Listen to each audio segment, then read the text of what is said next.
오늘 우리에게 주시는 하나님의 말씀 마태복음 4장 12절에서 16절까지의 말씀입니다. 마태복음 4장 12절에서 17절까지입니다. 죄송합니다. 12절에서 17절까지의 말씀인데 제가 전달을 잘못한 것 같습니다. 마태복음 4장 12절에서 17절까지 우리 다 같이 합독을 하겠습니다. 아마 17절은 화면에 나오지 않을 것인데 성경을 찾아서 그렇게 읽었으면 좋겠습니다. 합독을 하겠습니다.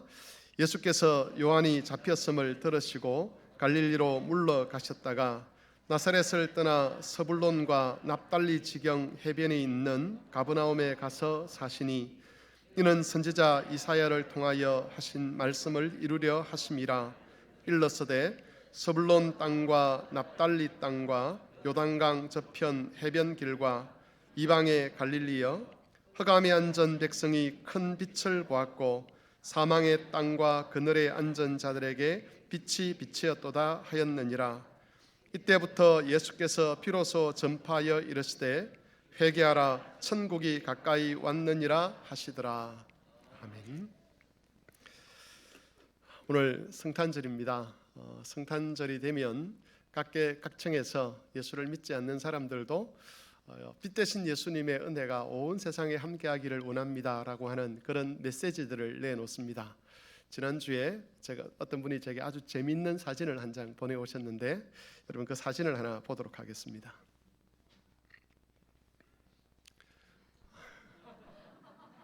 아기 예수님 탄생을 축하합니다. 대한조계종 수선정사. 여러분 저 현수막이 어디에 걸려 있었는지 혹시 아십니까? 완월성당 벽에 이렇게 딱 걸려 있었습니다. 아마 수선정사에서 완월성당 허락 없이 걸지는 않았을 거고 종교 간의 화합을 위해서 서로가 이렇게 용납을 하고 또 그랬던 것 같습니다. 여러분들은 이 현수막에 대해서 어떻게 생각하시는지 모르겠습니다. 다시 한번 보여주십시오. 현수막. 주위 사람들이 보기에는 종교 간의 화합이다 이렇게 해서 저런 것들을 아주 좋은 현상으로 그렇게 볼 수가 있을 겁니다. 그러면 여러분은 저런 현상에 대해서 어떻게 생각을 하십니까? 또 질문을 좀 바꿔보면 정말 수선정사에 계시는 저 성녀들께서는 아기 예수님의 탄생을 정말 기뻐할 수 있겠는가? 오늘 설교를 들으면서 이 질문을 계속 마음에 두시면서 한번 설교를 들어보시면 좋겠습니다. 수선정사에 계시는 저 성녀들은 정말 아기 예수님의 탄생을 축하할 수 있겠는가? 이 질문을 마음에 두시면서 설교를 들었으면 좋겠습니다. 오늘 설교 제목을 보시면 흑암에 앉은 자들에게 비치는 빛이라는 제목입니다. 여러분 이 빛은 누구를 가리키는 거죠? 예수님을 가리키는 그런 표현입니다. 오늘이 성탄절인데 예수님을 이렇게 가리켜서 우리는 세상의 빛이다. 또 성탄절을 부를 때에 빛으로 오신 예수님, 또 평화의 왕으로 오신 예수님을 축하하는 날이다라고 그렇게 이름을 붙이기도 합니다. 그런데 여러분은 예수님이 빛이다라는 그런 말을 들을 때에 어떤 그림들이 떠오르십니까? 제가 사진을 한 장 더 준비를 했는데 첫 번째 사진을 한번 보여주십시오. 두 번째 사진. 밤입니다. 그리고 눈이 많이 내렸습니다. 캄캄한 밤에 눈이 오고 그리고 집에 불빛이 비칩니다. 어떤 느낌이 드시죠? 따뜻한 느낌. 저기 가면 행복할 것 같은 느낌. 이런 느낌이 들지 않습니까? 예수님을 빛이라고 할 때에 예수님을 저런 느낌으로 빛 대신 예수님을 우리가 생각할 수 있을 겁니다. 사람의 삶을 행복하게 하고 즐겁게 하고 복되게 하는 분으로, 편안하게 하는 분으로 그렇게 여길 수도 있겠죠. 그 다음 사진도 한번 보여주십시오. 저기가 식당인지 아니면 가정집인지 모르겠지만 성탄절이 되어서 가족들끼리 모여서 즐겁게 식사를 나누고 맛있는 음식을 나누는 장면이죠. 예수님이 빛이다라고 할 때에 많은 사람들의 머릿속에 저런 장면들이 아마 떠오르지 않을까 하는 생각을 하게 됩니다. 가족끼리 서로 사랑하게 하고 행복하게 하고 좋은 대화를 오게 하고 그래서 사람들로 하여금 마음을 부드럽게 하고 풍성케 하는 그런 분으로 예수님을 소개할 수 있는 것이지요. 여러분 저런 이미지의 예수님이라면 그 수선정사에 계시던 분들이 아기 예수님 탄생을 축하합니다라고 하는 그거는 맞는 말이 될까요? 틀린 말이 될까요? 예수님이 저런 분이라면 아기 예수님의 탄생을 축하합니다라는 그 말은 수선정사에 계신 분들뿐만 아니라 이슬람을 믿는 사람이든지 또는 미신을 믿는 사람들도 얼마든지 할 수 있는 이야기가 될 겁니다. 좀 다르게 표현하면 예수님이 빛이다라고 하는 이미지가 저런 것만 있는 것은 아니라는 거죠. 저것도 예수님이 빛이라는 말 속에 담긴 의미지만 더 근본적인 사람들이 생각하지 않는 부분의 내용이 포함되어 있다는 겁니다. 오늘은 그게 뭔지를 한번 살펴보면서 우리가 예수님을 빛으로 고백할 때 우리 안에 어떤 변화들이 일어나야 되고 어떤 생각을 해야 되는지를 살펴보고자 합니다. 여러분, 성경에서 예수님을 빛이라고 할 때에 그 말이 어떤 뜻으로 사용되었는지를 가장 잘 밝혀주는 본문은 요한일서 1장 5절에서 10절 말씀입니다. 그 말씀을 같이 한번 읽어보겠습니다. 다 같이 읽겠습니다. 시작. 우리가 그에게서 듣고 너희에게 전하는 소식은 이것이니 곧 하나님은 빛이시라. 그에게는 어둠이 조금도 없으시다는 것이니라. 만일 우리가 하나님과 사귐이 있다 하고 어둠에 행하면 거짓말을 하고 진리를 행하지 아니함이거니와 그가 빛 가운데 계신 것 같이 우리도 빛 가운데 행하면 우리가 서로 사귐이 있고 그 아들 예수의 피가 우리를 모든 죄에서 깨끗하게 하실 것이요 만일 우리가 죄가 없다고 말하면 스스로 속이고 또 진리가 우리 속에 있지 아니할 것이요 만일 우리가 우리 죄를 자백하면 그는 미쁘시고 의로우사 사하시며 우리를 모든 불의에서 깨끗하게 하실 것이요 만일 우리가 범죄하지 아니하였다 하면 하나님을 거짓말하는 이로 만드는 것이니 또한 그의 말씀이 우리 속에 있지 아니하니라. 여러분, 여기에 보면 빛에 속한 사람과 어둠에 속한 사람의 차이점이 등장합니다. 여러분, 어둠에 속한 사람의 특징은 뭐죠? 8절에 보면 이 어둠에 속한 사람은 나는 죄가 없다라고 그렇게 주장을 합니다. 그리고 10절에다 보면 어둠에 속한 사람은 우리는 범죄하지 않았다 그렇게 주장을 하지요. 그러면 반대로 빛 가운데 있는 사람들은 어떤 특징을 가지고 있느냐? 9절에 보면 이 사람들은 자기 죄를 하나님 앞에 자백하여서 그 하나님으로부터 죄 용서함을 얻는 사람입니다. 그래서 어떤 사람이 어둠에 속한 사람이냐? 자기 죄를 알지 못하는 사람. 그러면 빛 가운데 있는 사람은 어떤 사람이냐? 자기가 죄인인 것을 아는 사람. 이렇게 나뉜다는 거죠. 이게 성경에서 빛을 설명할 때에 가장 대표적으로 설명하는 모습입니다. 여러분, 이 말씀에서 빛의 역할은 무엇이겠습니까? 그것은 죄를 깨닫게 하는 것이지요.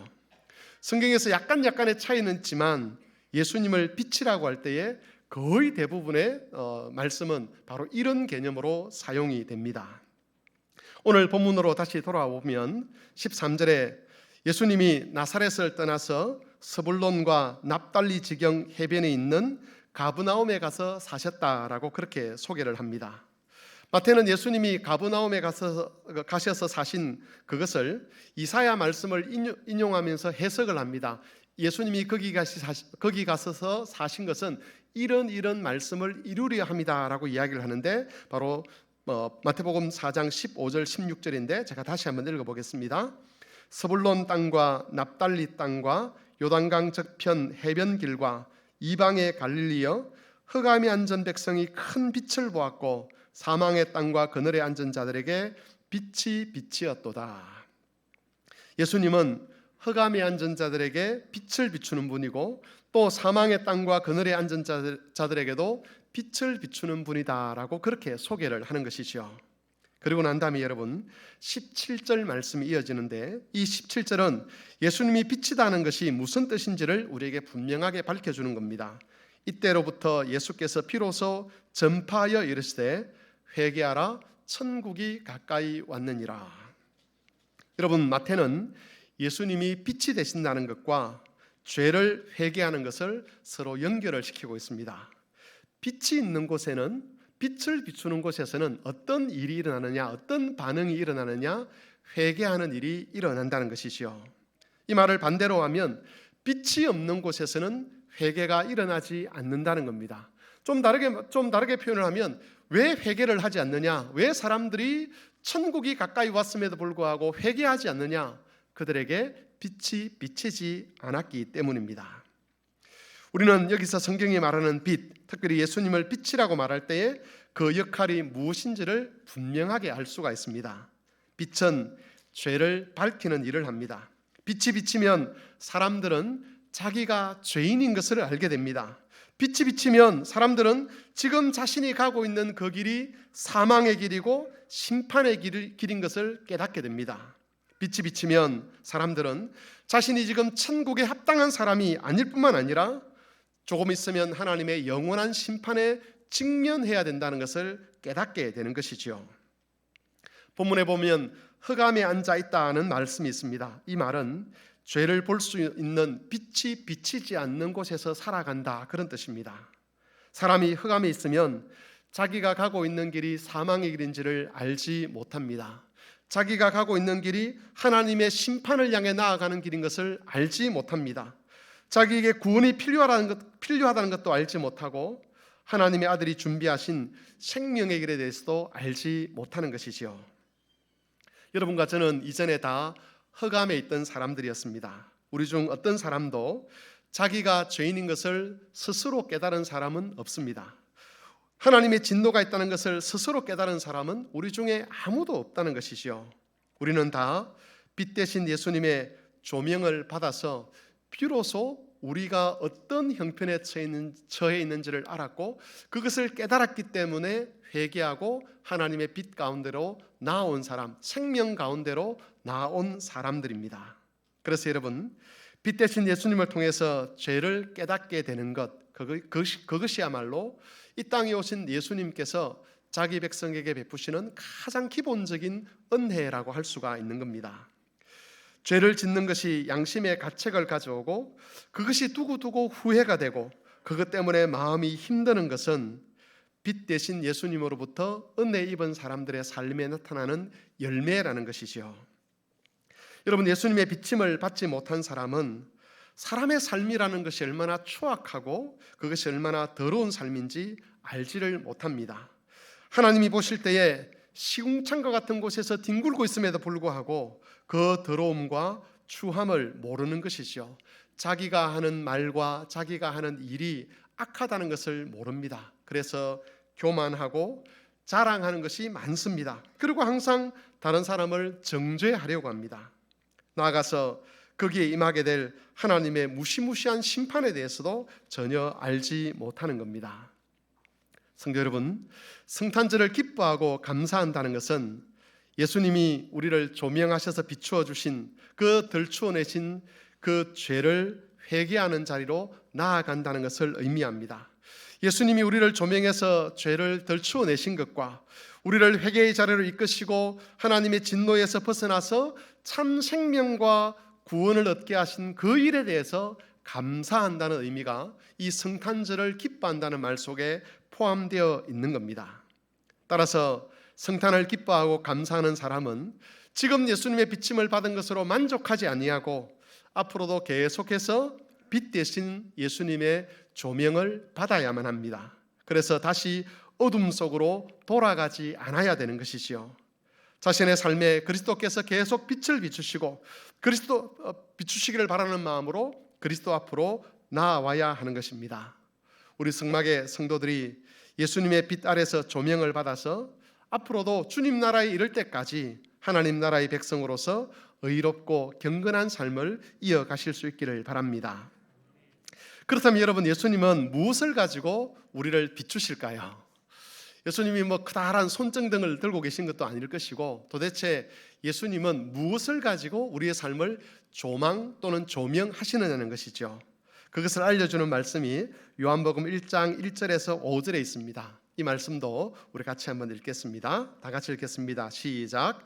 태초에 말씀이 계시니라.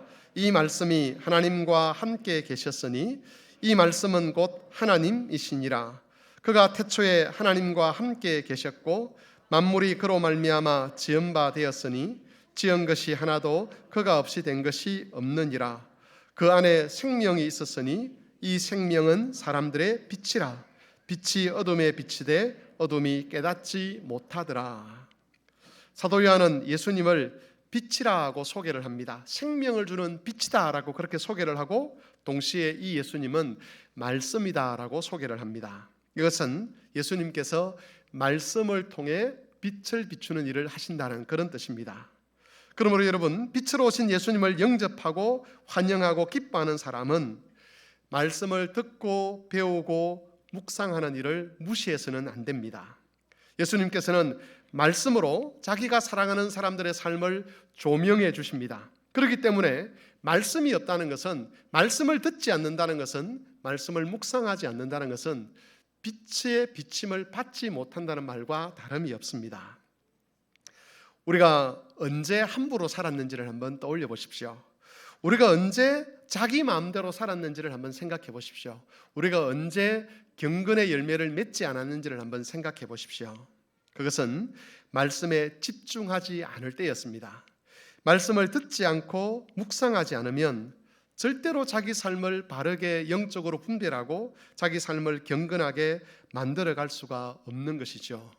우리를 둘러싸고 있는 영적 환경이라는 것은 절대로 객관적인 환경이 아닙니다. 내가 가만히 있어도 나를 내버려두는 그런 환경 속에서 살아가는 것이 아니라 우리가 살고 있는 이 주변 자체가 다 어둠이기 때문에 우리의 심령을 어둠으로 끌고 가기 위해서 온갖 시도들이 이루어지는 곳이 바로 우리가 발붙이고 살아가는 이 세상이라는 것이지요. 그래서 아무것도 하지 않고 가만히 있으면 나도 모르는 사이에 우리의 심령이 어둠에 사로잡히게 됩니다. 빛을 못 보기 때문에 내가 하고 있는 이 결정이, 내가 하고 있는 이 행동이 영생과 아무런 상관이 없는 것이고 나를 어둠으로 몰아가는 것이고 멸망받을 자의 삶을 살아가도록 유도하는 것이라는 것을 알지 못하는 겁니다. 여러분, 빛의 조명을 받지 못하면 아무도 자기가 하는 일이 어리석고 악한 것을 깨닫지 못합니다. 따라서 우리는 예수님의 조명을 받기 위해서 말씀으로 나아가야만 합니다. 만일 어떤 사람이 예수님이 오신 성탄을 기뻐한다라고 하면서도 말씀을 들으려 하지 아니하고 말씀을 묵상하려고 하지 않는다면 실제로는 예수님이 오심을 기뻐하지 않는 것과 다름이 없습니다. 그것은 자기를 속이는 일이 되는 것이지요. 처음 보여줬던 그림을 다시 한번 보여주십시오. 여러분, 설교를 시작할 때 제가 드렸던 질문을 한번 다시 떠올려 보십시오. 과연 수선정사에 계신 그 성녀분들은 정말 예수님의 탄생을 축하할 수가 있겠습니까? 절대로 그럴 수가 없는 거죠. 만일 예수님의 탄생을 진짜 환영하고 축하한다면 저분들은 자기가 머물고 있는 그 자리에 계속 머물러 있어서는 안 되는 겁니다. 대한불교 조계종 수선정사 그 이름으로 아기 예수님의 탄생을 축하합니다라고 말할 것이 아니라 저 자리를 박차고 나와서 예수님의 조명 아래서 자기가 왜 죄인인 것을 깨닫고 자기가 살아가는 삶이 왜 심판을 향해 가는 삶인지를 깨닫고 어떤 선을 통해서 덕을 통해서 구원을 이룰 수 있다고 하는 것이 얼마나 악하고 교만한 생각인지를 깨닫고 하나님 앞에 나와서 회개하고 그 자리에서 벗어나서 예수 그리스도의 말씀을 따라 살아가는 그 길로 돌아와야만 아기 예수님의 탄생을 축하합니다라는 저 말을 할 수가 있다는 겁니다. 특별히 그리스도의 말씀이 기록된 성경을 묵상하면서 스스로 구원에 이를 수 있다고 선한 일을 통해서 열반에 들어갈 수 있다고 한 자신의 그 교만함이 얼마나 악한 것인가를 깨닫고 예수님을 붙드는 믿음의 삶을 살아가야 하는 겁니다. 그렇게 하지 않으면서 예수님의 탄생을 축하합니다라고 하는 것은 거짓말일 수밖에 없는 것이지요. 성도 여러분, 성탄절마다 많은 곳에서 빛 대신 예수님의 오심을 축하합니다라고 그렇게 환영 인사를 합니다. 그런데 사람들이 예수님을 빛이라고 고백하는 순간 예수님은 결단을 요구합니다. 예수님으로부터 말씀의 조명을 받아서 죄를 회개하고 생명의 길로 나아갈 것인지, 아니면 빛을 거부하고 내가 원하고 내가 만족하고 내가 기뻐하고 내가 즐거워하는 그 삶을 계속 고집하며 살아갈 것인지 선택을 해야 된다는 것이지요. 나는 빛 대신 예수님 앞에서 아무런 선택을 하지 않겠다, 그렇게 말하는 사람들도 있습니다. 사실 그 말은 예수님을 빛으로 인정하지 않겠다는 말과 다름이 없습니다. 성도 여러분, 여러분은 빛의 자녀입니까? 아니면 어둠의 자녀입니까? 여러분은 빛에 속한 사람입니까? 아니면 어둠에 속한 사람입니까? 여러분의 생각과 여러분의 일상은 빛으로 오신 예수님과 함께하는 일상입니까? 아니면 여전히 흑암에 속해 있는 일상입니까? 여러분의 자녀들, 또 여러분의 가족들은 어떻습니까? 혹시 아직도 어둠 속에 있는 가족들이 있다면 여러분들은 그 가족들을 여전히 흑암 속에 그대로 버려두시겠습니까? 여러 가지 질문들을 예수님이 하실 것인데, 내가 빛이다 라고 말씀하신 예수님께서 이런 질문들을 우리에게 여러 가지로 하실 것인데, 그 질문에 대한 답은 여러분 스스로가 내려야만 합니다. 그리고 결국은 그 답이라는 것이 예수님에 대한 우리의 고백이 진짜인지 가짜인지를 판가름하는 기준이 될 것입니다. 말씀을 정리하겠습니다. 성도 여러분, 예수님은 빛으로 이 세상에 오셨습니다. 예수님은 우리 각자에게 이미 그 빛을 비추셔서 우리를 사망에서 생명으로 구원하여 내셨습니다.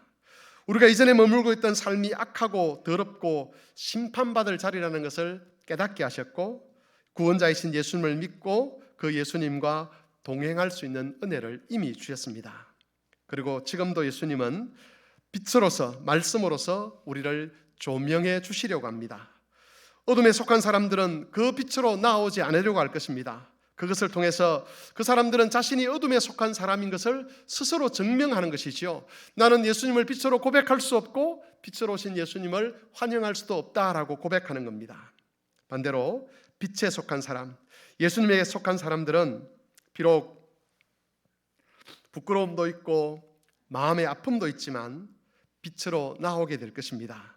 예수님의 말씀을 통해서 자기들의 생각과 자기의 생활을 살피고 그 속에서 악한 것이 발견되면 회개하고 말씀을 따라 경건한 생활을 하기 위해서 많은 노력들을 하게 될 것입니다. 그리고 그것은 그 사람이 빛의 자녀라는 증거가 될 것이고, 자신이 지금 가고 있는 그 길이 생명의 길을 가고 있다는 그런 증거로서 작용하게 될 것입니다. 그러므로 사랑하는 성막교회 성도 여러분, 예수님이 비추시는 빛으로 나아가서 예수님의 조명을 받아 예수님과 동행하시기를 바랍니다. 2000년 전에 빛으로 이 땅에 오셔서 말씀으로 자기 백성의 삶을 조명하시고 자기 백성을 안식과 평강과 만족과 기쁨으로 인도하기를 원하시는 그 예수님의 뜻을 받아들이시면서 말씀의 조명을 받아서 거룩하신 하나님과 교제하고 마음껏 하나님이 예배하신 안식과 즐거움과 기쁨과 행복을 누리는 그런 성도들이 되시기를 바랍니다. 하나님의 말씀 앞에 말씀을 기억하며 같이 한번 기도하겠습니다. 성도 여러분, 예수님은 빛으로 오셨습니다. 예수님은 말씀으로 우리의 삶을 조명하셔서 우리로 하여금 행복하고 복된 길로 나아가게 하기를 원하십니다. 우리가 이전에 걷던 그 길이 악한 길이고 사망의 길이고 죽음의 길이기 때문에 그렇게 가서는 안 된다는 것을 우리에게 알려주시려 하십니다.